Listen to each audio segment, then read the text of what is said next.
يا معشر الجن والإنس ألم يأتكم رسل منكم يقصون عليكم آياتي وينذرونكم لقاء يومكم هذا قالوا شهدنا على أنفسنا وغرتهم الحياة الدنيا وشهدوا على أنفسهم أنهم كانوا كافرين ذلك أن لم يكن ربك مهلك القرى بظلم وأهلها غافلون ولكل درجات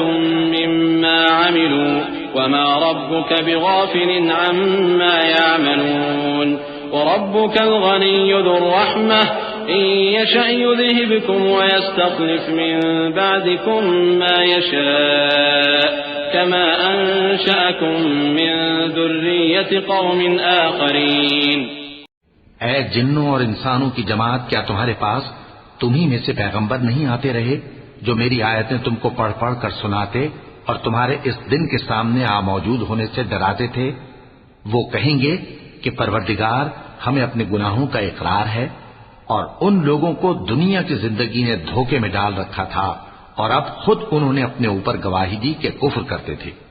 اے نبی، یہ جو پیغمبر آتے رہے اور کتابیں نازل ہوتی رہیں تو اس لیے کہ تمہارا پروردگار ایسا نہیں کہ بستیوں کو ظلم سے ہلاک کر دے اور وہاں کے رہنے والوں کو کچھ بھی خبر نہ ہو، اور سب لوگوں کے بلحاظ اعمال درجے مقرر ہیں، اور جو کام یہ لوگ کرتے ہیں اللہ ان سے بے خبر نہیں۔ اور تمہارا پروردگار تو بے نیاز ہے، صاحب رحمت ہے، اگر چاہے تو اے بندو تمہیں نابود کر دے اور تمہارے بعد جن لوگوں کو چاہے تمہارا جانشین بنا دے، جیسا تم کو بھی دوسرے لوگوں کی نسل سے پیدا کیا ہے۔ انما توعدون لآت وما انتم بمعجزين قل يا قوم اعملوا على مكانتكم اني عامل فسوف تعلمون من تكون له عاقبة الدار إنه لا يفلح الظالمون. وجعلوا لله مما ذرأ من الحرث والأنعام نصيبا فقالوا هذا لله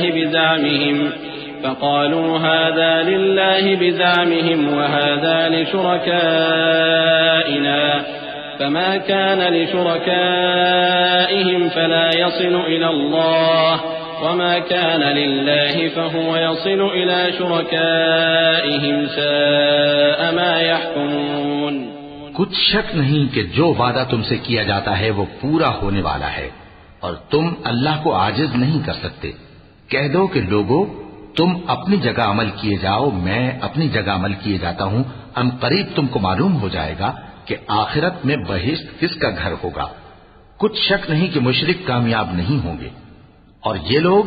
اللہ ہی کی پیدا کی ہوئی چیزوں یعنی کھیتی اور مویشیوں میں اللہ کا بھی ایک حصہ مقرر کرتے ہیں اور اپنے خیال باطل سے کہتے ہیں کہ یہ حصہ تو اللہ کا اور یہ ہمارے شریکوں یعنی بتوں کا۔ تو جو حصہ ان کے شریکوں کا ہوتا ہے وہ تو اللہ کی طرف نہیں جا سکتا، اور جو حصہ اللہ کا ہوتا ہے وہ ان کے شریکوں کی طرف جا سکتا ہے۔ کیا برا حکم لگاتے ہیں؟ وَكَذَلِكَ زَيَّنَ لِكَثِيرٍ مِّنَ الْمُشْرِكِينَ قَتْلَ أَوْلَادِهِمْ شُرَكَاؤُهُمْ لِيُرْدُوهُمْ وَلِيَلْبِسُوا عَلَيْهِمْ دِينَهُمْ وَلَوْ شَاءَ اللَّهُ مَا فَعَلُوهُ فَذَرْهُمْ وَمَا يَفْتَرُونَ.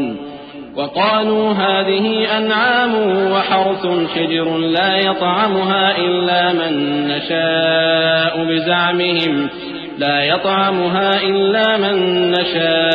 بزعمهم وأنعام حرمت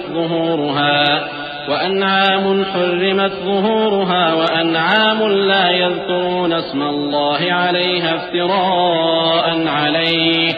سيجزيهم بما كانوا يفترون. وقالوا ما في بطون هذه الأنعام خالصة لذكورنا ومحرم على أزواجنا وإن يكن ميتة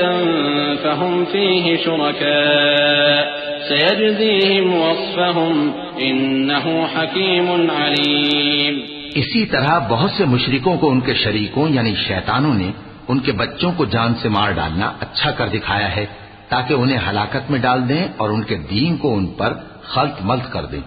اور اگر اللہ چاہتا تو وہ ایسا نہ کرتے، سو ان کو چھوڑ دو کہ وہ جانے اور ان کا جھوٹ۔